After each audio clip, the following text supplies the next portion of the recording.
மறுநாள் பொழுது விடிந்தது. ஆண்டவே மறுபடியும் அன்றைக்கும் படி இழக்கவே பயண வைத்தார். பார்வதியும் படியரிசி எடுத்து கொடுத்தா. அவ கொடுக்கும்போது அந்த அம்மா நினைக்கா, இந்த ஆண்டவனுக்கு நம்மமும் தினமும் படியரிசி எடுத்து கொடுக்கும். இந்த ஆண்டவனும் படியிழந்து வருகின்றார். ஆனா வரும்போது ஒரு அரிசி கூட மிச்சம் இல்லாம தானே இந்த ஆண்டவன் படி இழந்துட்டு வராரு. அப்படி என்ன இந்த ஆண்டவன் படி இழந்திருக்க முடியும்? ஒருவேளை படி இழந்துட்டு வாராரா, இல்லை படைத்த மனுக்களை எல்லாம் பட்டினி போட்டு விட்டு தான் வருகின்றாரா? இன்றைக்கு இவரோடு சென்று நாமல் பரிசோதிக்க வேண்டும் என்று ஆதிசக்தி பார்வதியா, ஆதிசக்தி பார்வதியா, ஆண்டவனார் முன்னார் ஆண்டவனே பகவான் அடியாளோட வார்த்தையே ஈரேழு உலகம் எல்லாம் இறையழக்க போகும்போ இன்றைய நம்மது உங்களோட வடியளப் உமையவளும் பார்க்கவே பகவானோட வடியளப் நாம் பார்வதியா பார்க்கவே கடவுளோட படியளப்பை கடவுளோட படியளப் இந்த கண்ணல்லங்கை பார்க்க வேணும்.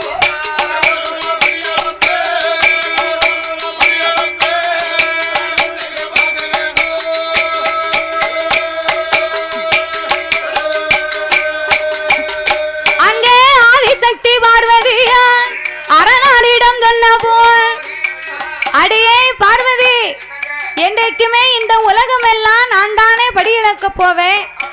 அப்படி படியிழக்க போகும்போது இன்னைக்கு என்னோடு நீ வருகிறேன் என்று சொல்லுகிறாய பார்வதி. உன்னை நான் அழைத்து செல்வதிலே ஒரு குற்றம் குறையும் இல்லை. ஆனாலும் இந்த உலகத்துக்கு உன்னை நான் அழைத்து போனேனேயானா இந்த உலகத்தை ஆண்டவன் நான் ஒரே விதமாக படைத்து உள்ளேன்.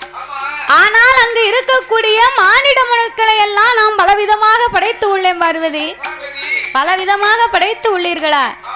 அம்மா, ஒருவரை கூனாக படைத்திருப்பேன், இன்னும் ஒருவரை குருடாக படைத்திருப்பேன். கூன், குருடு, செவிடு, பேடு, நொண்டி, மூக்கரை, குழந்தை உள்ளவர்கள், குழந்தை இல்லாதவர்கள். ஒரு ஆளுக்கு இந்த உலகத்திலே பெரிய ஒரு செல்வாக்கு கொடுத்திருப்பேன். ஆனால் அங்குதான் ஒரு குழந்தை செல்வம் இருக்காது. இன்னும் ஒருவருக்கு குடிப்பதற்கு உப்பில்லா கூழ் இருக்காது பார்வதி. அவருக்கு ஒரு கோட்ட பொட்டப்புள்ள கொடுத்திருப்பேன். 21 பெண் குழந்தை, 21 பெண் குழந்தையை கொடுத்தாருன்னா எவா மூத்தவா எவா சின்னவா எவா இளையவான்னு யாருக்குமே தெரியாது. அது ஏன் அப்படி வச்சு எடுத்தாங்க தெரியுமா? இது ஆம்பளை பிள்ளையா இருக்காதா, இல்லை இது ஆம்பளை பிள்ளையா இருக்காதா அப்படின்னு எதிர்பார்த்து 21 பிள்ளைகள் வரைக்கும் வச்சு எடுத்தாங்களாம் அந்த காலம். அப்போ இந்த ஆஸ்பத்திரிலாம் இல்லை, இந்த டாக்டர் கிடையாது. அப்போ ஆஸ்பத்திரினா ஊருக்கு ஒரு குடிமகா மருத்துவம்னு ஒரு ஆள் இருப்பா. எதுக்கு ஒன்று கொத்தவா பிறவு கொப்புல இருக்க பண்ணருவா சரிதானே? அந்த காலம் ஊருக்கு ஒரு மருத்துவம் மட்டும்தான் இருப்பாங்க. இப்போ அப்படியா இருக்கு? ஒரு ஊருக்கு 4 ஆஸ்பத்திரி இருக்கு. 4 ஆஸ்பத்திரியிலையும் டாக்டர்னா கணக்கு இல்லை. கண்ணுக்கு டாக்டரு, மூக்குக்கு டாக்டரு, பல்லுக்கு டாக்டரு, தொண்டைக்கு டாக்டரு, காதுக்கு டாக்டரு, கைக்கு டாக்டர், நரம்புக்கு டாக்டர், தலை முடிக்கு கூட டாக்டர் வந்தாச்சு. இப்போ எந்த பிரச்சனையா இருந்தாலும் டாக்டரை பார்த்துடலாம். முடி வளர்ந்தாலும் டாக்டரு, முடி வரலைனாலும் டாக்டரு, ஆமா சொட்டையா இருந்தாலும் முளைக்க வச்சிருவாங்க. இப்போ அப்படி காலம் மாறி போச்சு. அப்போ 21 பெண் குழந்தைகள் வரைக்கும் நான் படைத்திருப்பேன் பார்வதி. ஒருவர் கோடீஸ்வரராக இருப்பார், இன்னும் ஒருவர் குடிசையில் இருப்பார். ஒருவர் மாளிகையில் இருப்பார், இன்னும் ஒருவர் மண்குடிசையில் இருப்பார்கள். நீ பெண்ணா பிறந்தவா, பேழை மனம் கொண்டவா. பெண் மனது பேழை மனது, சக்தியின் மனதை இறக்க குணமுடையது பார்வதி.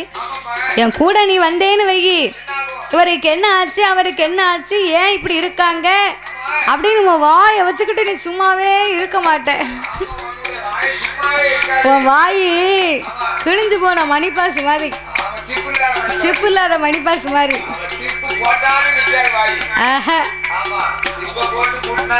வாயை வச்சுக்கிட்டு நீ சும்மாவே இருக்க மாட்ட. நீ கேட்க கேள்வியில எனக்கு படியிலக்க நேரம் இருக்காது, உனக்கு பதில் சொல்லதான் நேரம் இருக்கும் பார்வதி. ஆகையினால் அந்த ஆண்டவன் தான் சிவபெருமான், ஆண்டவன் தான் சிவபெருமான். தாயபடி எனக்கு வந்தேயானான், எனக்கு பழிமோசம் வந்து சேரும். தாய இறையறக்க வந்தேயானான், இடங்கள் வந்து சேரும் அம்மா. நீ அமுதளக்க வேண்டாம் அம்மா, ஆடு கையில அமர்ந்திடம்மா. அங்கே பகவானும் சொன்ன போல் சக்தி உமா பார்வதியா இந்த ஆண்டவன் படியேற்க வாரம்னு சொன்னா நம்மளை வேண்டாம்னு சொல்லிட்டு போறாரு. இப்பேற்பட்ட இறைவன் அவர் படியிலப்புல ஏதோ குற்றம் குறை இருப்பதனால தானே இந்த ஆண்டவன் நாமளை அழைத்து கொண்டு போகவில்லை. அப்போ இந்த ஆண்டவனுடைய படி இழப்பை இன்னைக்கு நாமல் பரிசோதனை பார்க்க வேண்டும் என்று பராசக்தியாகப்பட்ட பார்வதி அங்கே யாரை வரவழைத்தா தெரியுமா? ஆதி சிறு உயிரா வீர்க்க கருமா, வீச்ச கருமாவ வரவழை அந்த விமலன் தேவி பார்வதி. ஆடே என் மகனே விஸ்வகரும், நீ சித்திரமாய் சப்பு செய்து, நீ சித்திரமாய் சப்பு செய்து மகனை சிறப்புடனே கொண்டு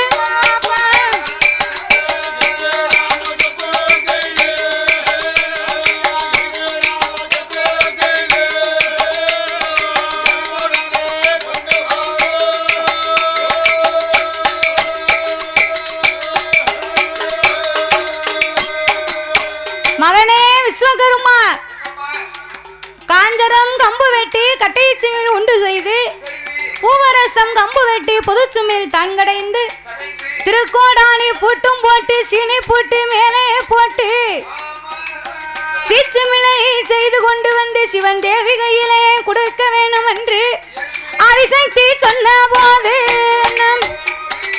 ஆதிசக்தி சொன்ன போது அதை கேட்ட விஸ்வகர்மா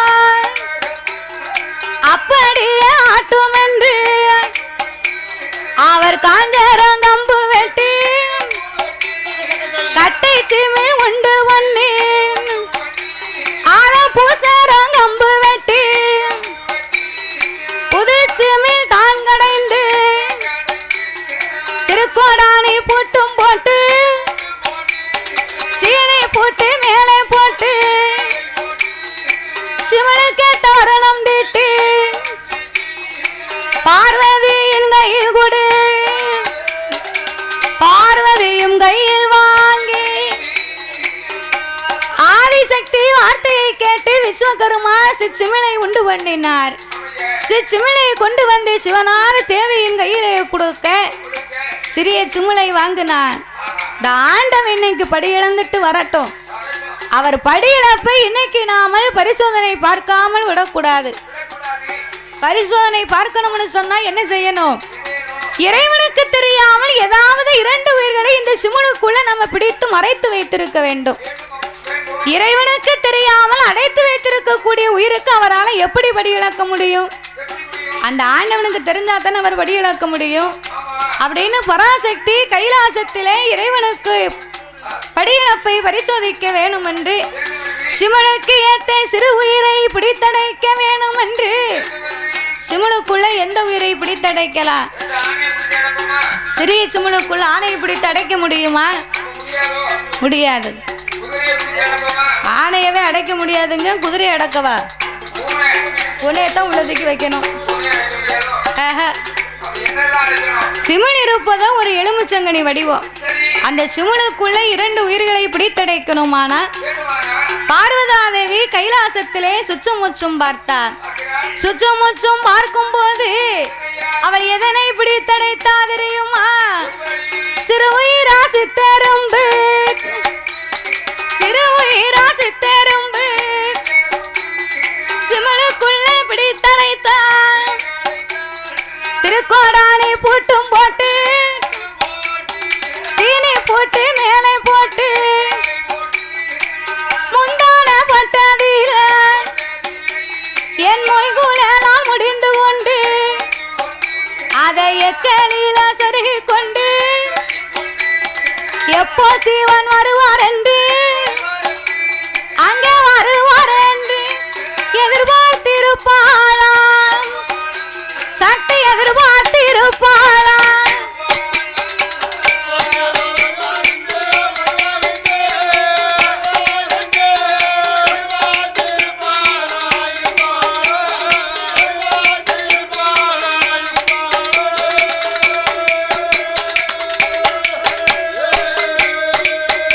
அப்படி எதிர்பார்த்திருக்கும் போது ஈசனான பகவான் ஈரேழு உலகமெல்லாம் இறையண்ட பகவான் கைலாசம் வர போது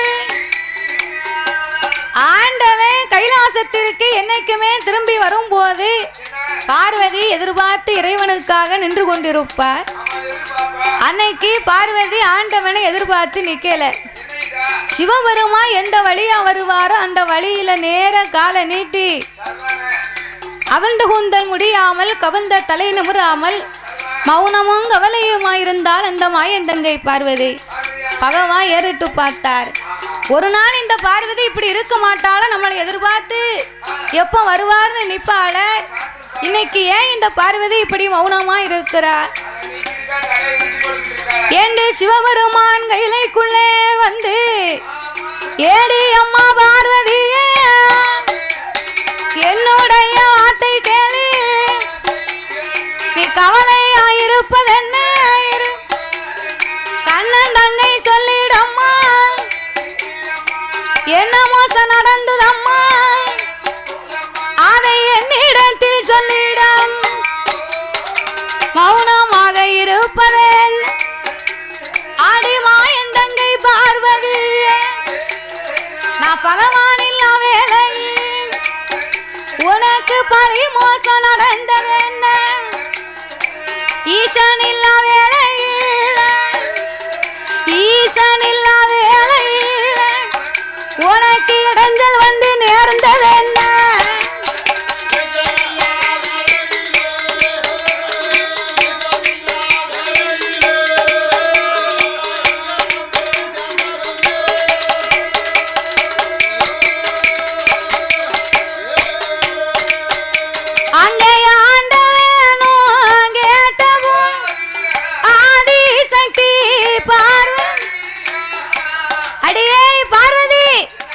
ஒரு நாள் இப்படி காலை நீட்டி கவிழ்ந்த தலையாக நீ இருக்க மாட்டாயே, ஏனம்மா இன்னைக்கு இப்படி மௌனமா இருக்கிற, நான் பகவான் இல்லா வேளையில் உனக்கு நடந்த பழி மோசங்கள் என்ன, நான் சிவனார் இல்லா வேளையில் சிவசக்திக்கு வந்த மாற்றம் என்ன.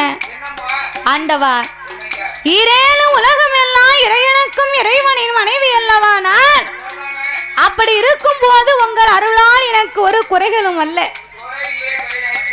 அப்படின்னா ஏன் இப்படி இருக்க ஆண்டவா, இன்னைக்கு நீங்க உலகமெல்லாம் வடி இழந்துட்டு வாரம்னு போனீங்கள, எந்த உயிருக்கெல்லாம் இறைவனின் வடி இழந்து வந்தீர்.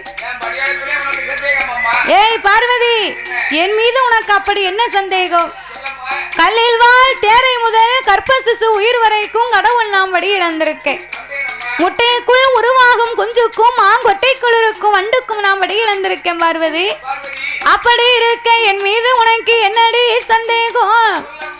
ஆண்டவா, நீர் படி இழந்துட்டு வந்தோம்னு சொன்னா இந்த உலகத்தில் உள்ள மக்களை பாருங்க, இன்னைக்கும் ரோட்ல சில பேரு கஞ்சியோ கஞ்சி சோறு சோறுன்னு சொக்கி தெரியுதாங்க, அவங்கெல்லாம் ஏன் அப்படி இருக்காங்க. ஏய் பார்வதி, என்னை யார் ஒருவர் வணங்காமல் என்னை மதியாமல் தலை குனியாமல் வணங்காமல் இருக்கிறார்களோ அவர்களுக்கு ஆண்டவன் நான் ஒருபோதும் படி இழப்பதில்லை. சிவன் சித்தன் இல்லாதவன் நம்ம சுத்தப்பட்டினி அம்மா. சாப்பிடுகிறோம் அப்படின்னா அந்த சாப்பாட்டுக்கு தகுந்த மரியாதை மதிப்பை கொடுக்கணும். சாப்பாடுக்கு எப்படி கொடுக்கணுமா, வீட்டுக்காரி சாப்பாடு வச்சு தட்டில் போட்டு தந்தான்னா ஆர்வம் இல்லாம சாப்பிடணும். என்ன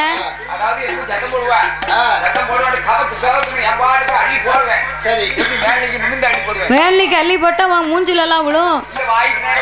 அப்படியா?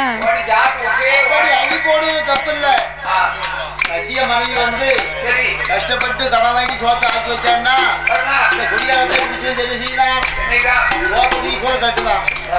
அப்படி தட்டலாமா? அப்படி தட்டுத பேருக்கு சோறு கிடைக்காது. சாப்பாட்டை வந்து மதித்து சாப்பிடணுமா? அப்படின்னா சாப்பாடு வச்சு தரும்போது அதை குறை சொல்லாம சாப்பிடணும். ஒரு பருக்கு கீழே விழாம சாப்பிடணும். ஒரு பருக்கு கீழே விழுந்தாலும் அதை தட்டில் எடுத்து வச்சு சாப்பிடணும். அண்ணாந்து வாயில் அள்ளி போடக்கூடாது. தலையை குனிந்து மரியாதையை அந்த பூமிக்கு நன்றி சொல்லும் விதமாகவும் விவசாயிகளுக்கு நன்றி சொல்லத்தான் அப்படி நம்ம குனிந்து சாப்பிடுகிறோம்மா. தண்ணியையே நம்ம அண்ணாந்து குடிக்கிறோம். ஆகாயம் வருணன் விளைந்தா தானே நம்மளால சாப்பிட முடியும், தண்ணி கொடுக்க முடியும். அந்த வருணனுக்கு நன்றி சொல்வதற்குத்தான் நம்ம தண்ணி குடிக்கும் போது அண்ணாந்து குடிக்கணும்னு சொல்லுவாங்க. ஒரு அன்னத்தினுடைய மதிப்பு என்ன தெரியுமா? அதாவது ஒரு காலத்துல வள்ளுவனும் வாசுகியும் வாழ்ந்து வந்தார்கள். வள்ளுவனும் வாசுகியும் வாழ்ந்து வரும்போது வள்ளுவருக்கு வாசுகி அம்மா ஒரு தலவாழை இலைய போட்டு, தலவாழை இலைய போட்ட உடனே அதுக்கு ஒரு டம்ளர்ல தண்ணி கொண்டு வைப்பா. தண்ணி கொண்டு வைப்பா, மறுபடி உப்பை கொண்டு வைப்பா. அதோடு அன்னத்தை வைத்து விட்டு கடைசியா ஒரு ஊசி கொண்டு வந்து வைப்பாளாம். ஆமா, அந்த ஊசி எதுக்கு எதுக்கு இப்போ உங்களுக்கு அப்படித்தான் செய்ய வேண்டியிருக்கு. அன்னத்தையை வைத்து உப்பையை வைத்து தண்ணியை வைத்து அந்த அம்மா சாம்பார் கூட்டு கறி குழம்பெல்லாம் எடுத்து பழுமாறினா கடைசியில ஒரு ஊசியும் கொண்டு வந்து வைப்பாளாம். ஆமா, அந்த ஊசி எதுக்குன்னு கடைசியில தெரிய போகுது. அப்ப இப்படியே பல காலமா வாசுகி அம்மா வள்ளுவருக்கு சாப்பாடு வைத்து கொண்டிருக்க ஒரு நேரத்துல வாசுகி அம்மா கேட்டாளா, ஐயா அங்க வாங்க, நானும் எத்தனையோ வருடமா உங்களுக்கு சாப்பாடு வைக்க, இதுவரைக்கும் இந்த டம்ளர்ல இருக்க தண்ணியும் நீங்க எடுக்கல, இந்த ஊசியவும் நீங்க எடுக்கலையே, இந்த ஊசியை நீங்க எதுக்கு வச்சிருக்கீங்க அப்படின்னாலாம்.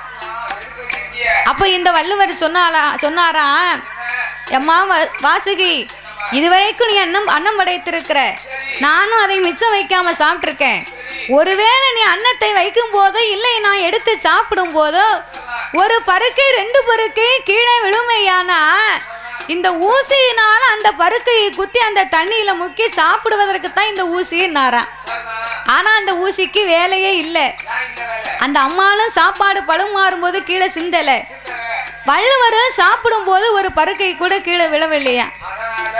அதனால அந்த அன்னத்திற்கு அத்தனை மதிப்பு கொடுத்தார்கள். தண்ணிக்கு வேலை இல்லை. யார் ஒருவர் அன்னத்தை மதியாமல் இருக்கிறார்களோ அவர்களுக்கு ஆண்டவனா ஒருபோதும் வடியில் வைப்பதில்லை. பார்வதி என்று சிவபெருமான் அழைத்து சொன்ன போது அப்பந்தான் பார்வதா தேவி சொல்லுகின்றார், நீங்க படியிழந்தேன் என்று சொல்லுகிறீர்கள், ஆனால் என்னிடத்திலே இரு உயிர் பட்டினியாக இருக்கு. ஏடி அம்மா பார்வதியே, ஏடி அம்மா பார்வதியே, சந்தேகம் உனக்கு வேன், சந்தேகமா இருந்துதான் பட்டினியா இருக்குகின்ற உயிரையும் எடுத்து வா. பகவானும் சொன்னபோ ஆதிசக்தி பார்வதியா அப்படியே ஆட்டும் என்று ஆண்டவனார் முன்னால் முந்தானிய உழைக்காலம் சிச்சி மிளை திறக்காலம். சிச்சி மிளை திறந்த போது அடைத்து வைத்த எறும்பு 2 ஆண் எறும்பும் பெண் எறும்பும் தின்னும் மட்டும் தின்னது திங்க முடியாம ஒன்னு மட்டும் உண்ண முடியாம வைத்திருக்கு. சுத்தி சுத்தி வருகுதையா, சுத்தி சுத்தி வருகுதை சொக்க பகவான பாக்குதையா,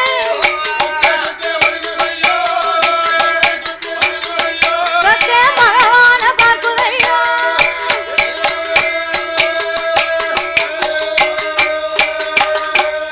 பார்வதி முந்தானையை உழைத்தா சிச்சுமிளை திறந்தார்.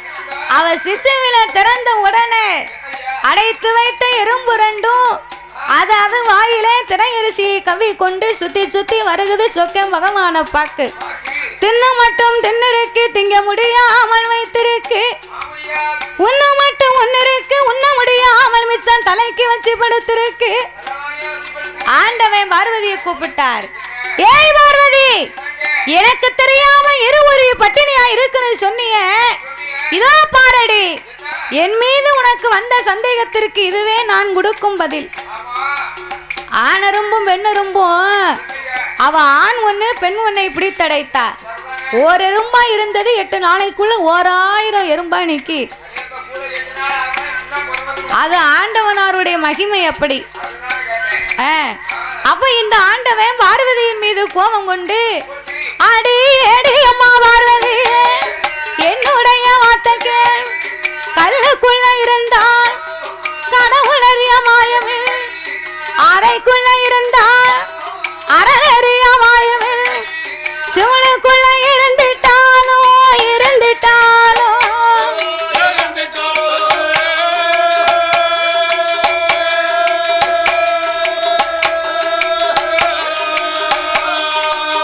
நான் சிவனறிய மாயமில்லை, சிவனறிய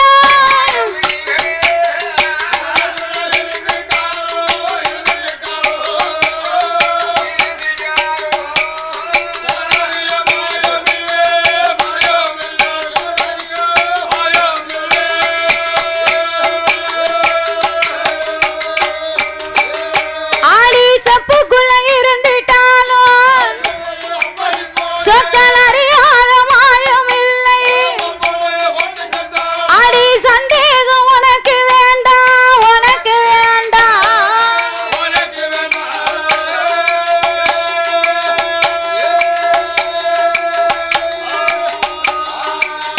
ஆடி சங்கரனார் தேவி அம்மா, சங்கரனார் தேவி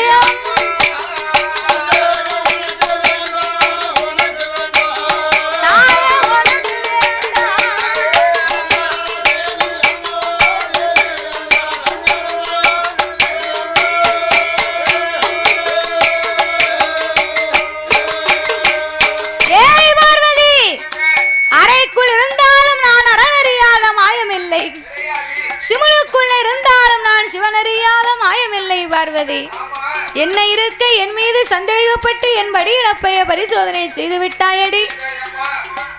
கணவனைக்கு செய்த பாவங்களை நீ எப்போது தீர்ப்பாய்?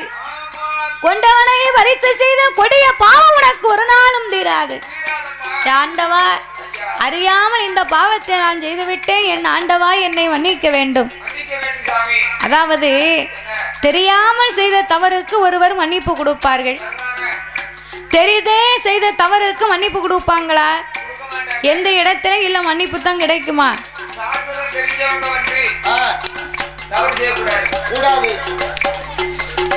நிறைய தவறுகள் சாஸ்திரம் பார்த்தா சாஸ்திரம் தெரிஞ்சவர்களுக்கு தான் தெரியும். அந்த சாஸ்திரம் தெரியும். அதே மாதிரி சாஸ்திரம் தெரியாதவர்கள் அவர்கள் தவறுகள் செய்யலாம். யாரு கேட்கணும்? அவர் சாஸ்திரம் தெரியாது, தெரியாம தானே தப்பு பண்ணுதாங்க. தெரியாம தப்பு பண்ணா அது மன்னிக்கப்படும். நீ தெரிந்தே நான் எத்தனை வார்த்தையே உனக்கு எடுத்து சொன்னேன். என் வார்த்தையை கேளாமல் என்னை நீ சந்தேகப்பட்ட பரிசோதனை செய்தாயே, இந்த பாவம் உனக்கு ஒரு நாளும் தீராது. என் ஆண்டவா, நான் அறியாமல் செய்த பாவத்தை என் ஆண்டவா நீ பொறுக்க வேணும். சிறியால் நான் செய்த குற்றம் பெரியோர் பொறுப்பதும் கடமை அல்லவா? பெண்ணா பிறந்தவா ஒரு தவறை செய்யும் போது நினைக்க மாட்டாளாம், செய்ததுக்கு பிறகு ஏன் தான் செய்தோமோ தெரியலையே, நம்மளை விரட்டி விரட்டி அடிக்கான இந்த பாவி அப்படின்னு கவலைப்படுவா. பிறகு தவறு செய்தவங்க பெண்கள் தவறு செய்யணும்னு பழையபடி நினைப்பாங்க. செய்யும் போது கொஞ்சம் யோசனை பண்ண மாட்டா, செய்ததுக்கு பிறகு செஞ்சிருக்க கூடாதோ. இளமரி கொலை அறியாது. கொலை அறியாது. அவன் கொலை அறியாதுன்னு சொன்னா என்ன அர்த்தம்? ஒரு சிறிய ஒரு ஆட்டுக்குட்டி ஒரு வாரமா சரி குட்டி போட்ட குட்டி கொண்டு போய் ஒரு கட்ட அவதிக்கரை கொண்டு போய் வச்சா சாப்பிடாது. அதே மாதிரி சரி அது பெரிய ஆட்டுக்குட்டியா வந்த பிறகுனா அதுக்கு இடம் போட்டா செமிக்கும், அதை சாப்பிடும். ஆமா. அதே மாதிரி பால் குடிக்க ஆட்டுக்குட்டி கொண்டு போய் அவதிக்கரையும் பிள்ளையும் கொண்டு போட்டா பிள்ளை கடிக்குமா, அவதிக்கரை திங்குமா? ஒண்ணுமே கடிக்காது. இளமரி கொலை அறியாது. திங்க முடியும். கொலையை சாப்பிடும் போதுதான் நினைக்கும், ஏப்ப எப்பேற்பட்ட அருமையா ருசியா இருக்கு, இது நம்ம சிறு சிறு சாப்பிடாம விட்டோமே அப்படின்னு நினைக்கணும். அத மாதிரி பார்வதி தவறை செய்து விட்டு நம்ம என்ன செய்யவோ ஏது செய்யவோ, ஆண்டவனாருக்கு செய்த பாவங்களை தீர்க்கணுமானா என்ன செய்ய வேண்டும்? எப்படி கட்டிய கணவனுக்கு செய்த பாவத்தை தீர்க்கணும்னு சொன்னா யாரால முடியும்? யாரால முடியும்? ஒரு சிறிய குழந்தை வரத்தால் மட்டும்தான் முடியும். குழந்தையால் தான் முடியும். அப்படின்னா என்ன தெரியுமா? என்னய்யா? கணவனுக்கும் மனைவிக்கும் சண்டை இருக்கும்னு சொன்னா ஆணுக்கும் பெண்ணுக்கும் சண்டை வரும்போது தையா கோவத்துல 4 வார்த்தை பேசுவாரு. என்னையவா நீ பேசுத? ஏ பேட்டி, ஆ, ஏ பேட்டி உன்னதான். என்ன அந்த கூப்பிடுங்க. யாரை கூப்பிட எத்தனை பேத்துக்கு வந்து எந்த அது அங்க நீ இருக்கு. கப்பல் கவுந்து போச்சு, அதான் பிள்ளை கன்னத்துல கை வச்சிருக்கு. திரும்பி நாங்க எங்க நீ படிச்சுக்கிட்ட, நீ எங்க நீ இருக்க? இன்னும் கேட்கலையே எனக்கு. பாப்பா எங்க நீ திரும்பிடு? அவ நினைக்கா உங்க பாட்டை நீங்க பாருங்க, எங்க பாட்டை நாங்க பார்க்கோம், எங்களுக்கு என்ன வந்திருக்கு. நாங்க எங்க பாட்டி விட்டு படிச்ச மாதிரி தெரியும். அதாவது எந்த ஒரு ஆலயத்திலேயுமே நம்ம கோயிலுக்கு போறோம்னு வைங்க, சாமியை கும்பிட்டாலும் போறாது, கோயிலுக்கு போனாலும் போறாது. அந்த ஆலயத்துக்கு போனோம்னு சொன்னா இந்த சாமி ஏன் வந்திருக்கு, எதுக்கு வந்திருக்கு, இந்த ஐயாவுக்கு ஏன் இப்படி ஒரு பேர் வச்சிருக்காங்க, அவரை எப்படி கும்பிடணும் அப்படின்னு முதலாவது தெய்வத்தை பற்றி தெரிந்து கொள்ளணும். தெய்வத்தை பற்றி தெரிந்து கொள்ளணும்னு சொன்னா ஆலயத்திலே தெய்வத்துக்கு உகந்தபடி எந்த ஒரு நிகழ்ச்சி வச்சாலும் அதை கவனமாக கேட்கணும். கவனமாக கேட்டால் தான் அது கதை தெரியும். கவனமாக கேட்கலைன்னா அந்த எல்லாருக்கும் உறக்க வந்தாச்சு. அவள் அம்மா பயிர் எடுத்துட்டானா போதும், பிற முந்திய விரிப்பு அந்த ஆளை படுத்து உறங்கிடுவா. இன்னைக்கு ஒரு நாளைக்கு தூங்க மாட்டாங்க. ஆமா, தின்னு பாப்பாங்க. சரி, பரவாயில்ல. பூஜை இருக்கு, பூஜை என்னமோ இருந்த 6 பேர் படிச்சுக்கிட்டு இருக்காங்க, நம்மளும் ஒத்தையிலே உட்காந்து மாவளை கிடக்கும் அப்படின்னு நினைக்க கூடாது. எந்த ஒரு கலை நிகழ்ச்சியா இருந்தாலும் கேட்குறவங்களும் பக்தியா கேட்கணுமா, பாடுகிறவங்களும் பக்தியா பாடணுமா, அப்படின்னா தான் அந்த தெய்வத்துக்கு மதிப்பா. அதனால அவ பேசிக்கிட்டு இருக்கா, வேற ஒன்றும் இல்லை. நீ வேணா ஒரு மைக் கொடுத்துட்டு போ. அப்போ இந்த பராசக்தியாகப்பட்ட பார்வதி ஆணுக்கும் பெண்ணுக்கும் சண்டை இருக்குமானா அந்த ஐயா கோவப்பட்டு ஒரு வார்த்தையை சொல்லுவாரு, இந்த அம்மா கோவப்பட்டு ஒரு வார்த்தையை சொல்லுவா. கோவத்துல 2 பேரும் பேசி முடிப்பாங்க. இந்த அம்மா நான் சாக போறேன் அப்படின்பா, இந்த அம்மா நான் சாக போறேன் அப்படின்பா, அந்த ஐயா நீ செத்துரு அப்படின்ட்டுருவாரு. 2 பேருக்கு சண்டை வரும்போது பிறகு இந்த அம்மா நினைப்பா, நான் பத்த பிள்ளை இருக்கும்போது நான் எதுக்கு சாக போறேன் அப்படின்னு அந்த பிள்ளைய தூக்கி இடுப்புல வச்சுக்கிட்டு இந்த அம்மா அப்பா வீட்டுக்கு போறோம்னு புறப்பட்டுருவா. அப்போ அந்த நேரமே 2 பேர்களுக்கும் இருக்கும் தர்க்கம் நீங்கி குழந்தைக்காக மறுவாழ்வு தொடங்குவார்கள். அப்போ இந்த ஆண்டவனுக்கு நம்ம செய்த பாவத்தை தீர்க்கணும்னு சொன்னா குழந்தைய கண்டு அவர் மனசு குளிந்துரும் அப்படின்னு பார்வதாதேவி ஆண்டவனை அழைத்து, ஆண்டவனே பகவானே, ஆண்டவனே பகவானே, அடியாளோட வார்த்தை கேளோ, நான் கொண்டவனை வரிச்ச செய்த கொடிய பாவம் தீர்ப்பதற்கு குழந்தை ஒண்ணு எனக்கு வேணும், எனக்கு ஆளனை தவறிச்ச செய்த அதிக பாவம் தீர்ப்பதற்கு ஒரு ஆண் குழந்தை எனக்கு வேணும், எனக்கு கணவனை தவறிச்ச செய்த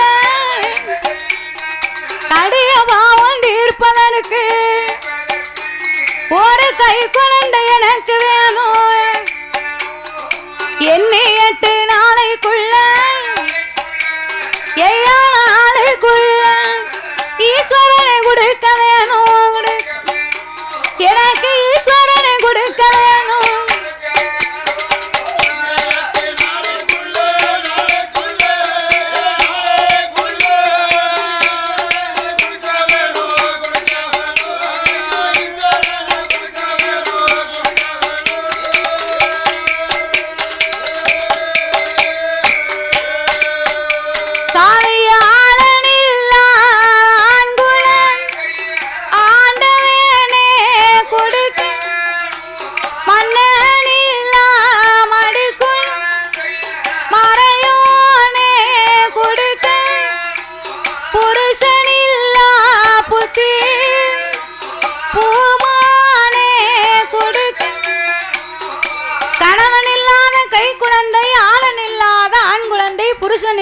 புத்திரன் இப்படி ஒரு பிள்ளைய நீ 8 நாளைக்குள்ள கேட்க உனக்கு நான் எப்படி கொடுக்க? ஆண்டவா என்ன இருந்தாலும் தாங்கள் கண்டிப்பாக எனக்கு ஏண்டும் குழந்தையை கொடுத்தாக வேண்டும்.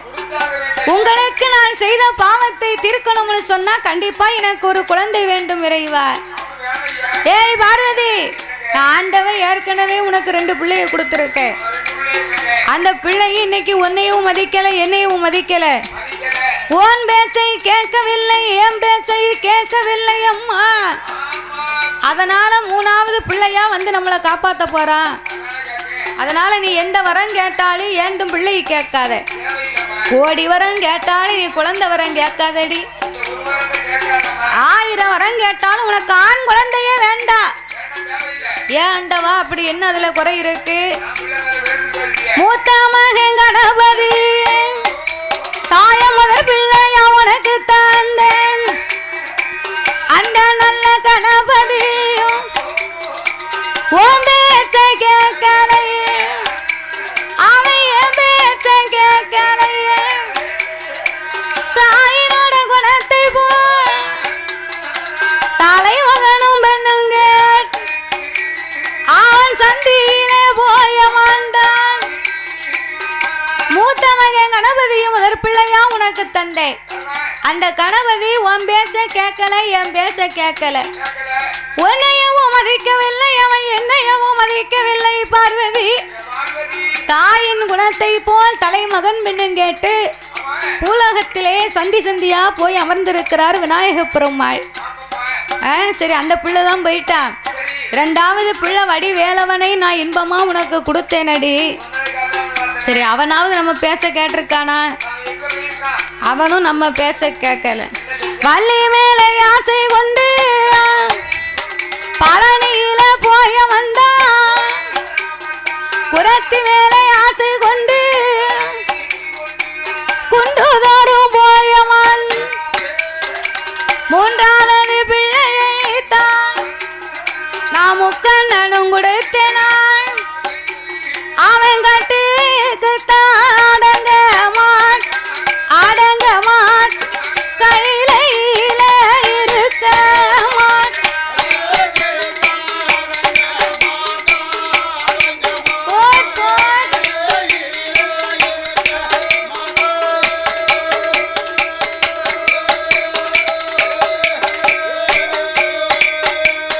கட்டுக்கு அடங்க மாட்டான், அவன் கையில இருக்க மாட்டான். மூத்த மகன் ஒரு பெண்ணு வேணும்னு போனான். 2வது வடிவேலவன் 2 பெண்ணு வேணும்னு பழனி மலையில போய் உட்கார்ந்துருக்கானடி. அதுவும் கோமணத்தோட ஆண்டியா நிக்க அந்த குன்றுமலை வாசகன்.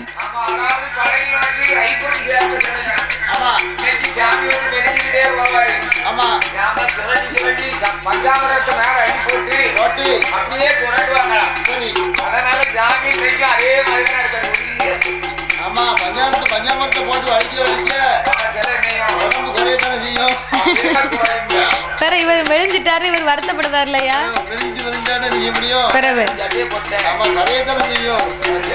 அப்படியா? 2வது பிள்ளையும் உன் கூட இல்ல, 1வது பிள்ளையும் என் கூடையும் இல்ல. இந்த 3வது பிள்ளை நமக்கு வந்து பிறந்தாமனு சொன்னா அவன் கட்டுக்க அடங்க மாட்டான், கையில இருக்க மாட்டான். பிள்ளையா பிறக்க மாட்டான், அவன் பேருக்கு ராஜாளி பார்வதி. மதனையா பிறக்க மாட்டான், மாய பிள்ளை. அப்பேர்வட்ட பிள்ளை நமக்கு வேணுமா? ஏன் ஆண்டவா, 3வது பிள்ளை இருந்தா நமக்கு என்ன குறை வரப்போகுது? 3வது பிள்ளையை உனக்கு நான் கொடுத்தேனையானா 3வது பிள்ளையத்தான் 3வது பிள்ளையத்தான் முக்கண்ணனும் கொடுத்தேனான். உன் பேச்ச கேட்கமான், ஏன் பேச்ச கேட்கமான்.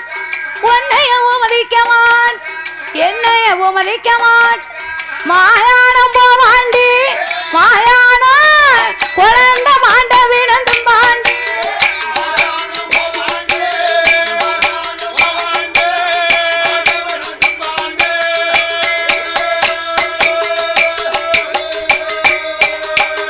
ஏய் தில்லைவனம் போவாண்டி, செத்த வினந்தும் பாண்டி. இடுகாடு போவாண்டி, இறந்த வினந்தும் பாண்டி. தில்லைவனம் போவாண்டி, ஏடியம்மா பார்வதி அவன் செத்த வினந்தும் பாண்டி.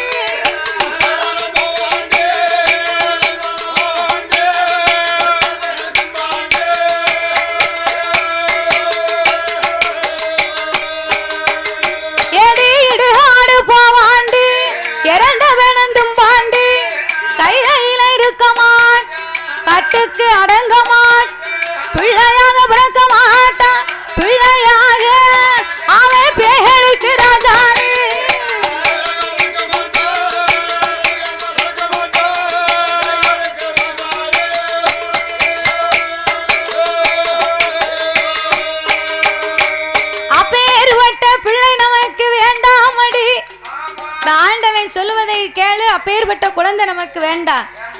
ஆண்டவா, நீர் எத்தனை சொன்னாலும் 8 நாளைக்குள்ள கண்டிப்பா எனக்கு ஏண்டும் பிள்ளை வேணும். ஏய் பார்வதி, கணவன் எல்லாம் கை குழந்தை 8 நாளைக்குள்ள கேட்டா நான் எப்படி கொடுப்பேன்? அப்படி கொடுத்தால் அந்த பிள்ளை வாயானம் போவாம், ஆண்டு வினந்தும்பா, சுடுகாடு போவா, சுட்ட விடங்களை தின்பான் பார்வதி, தில்லை வனம் போவா, செத்த விடங்களை தின்பா. அப்பேற்பட்ட பிள்ளை நமக்கு வேணுமா? ஆபத்துக்கு உதவாத பிள்ளையும், அரும் பசிக்கு உதவாத அன்னமும், தாகத்தை தீரா தண்ணீரும், தரித்திரம் அறியாத பெண்டீரும், கோபத்தை அடக்கா வேந்தனும், குறுமொழி கேளால் சீடனும், இவர்களெல்லாம் இந்த உலகத்துல இருந்தும் பயனில்லை, இறந்து போனாலும் பயம் இல்லை அம்மா. அதனால இந்த பிள்ளைய பத்தி நீ பேசாத. நான் 3வது பிள்ளைய உனக்கு நான் கொடுக்க மாட்டேன்.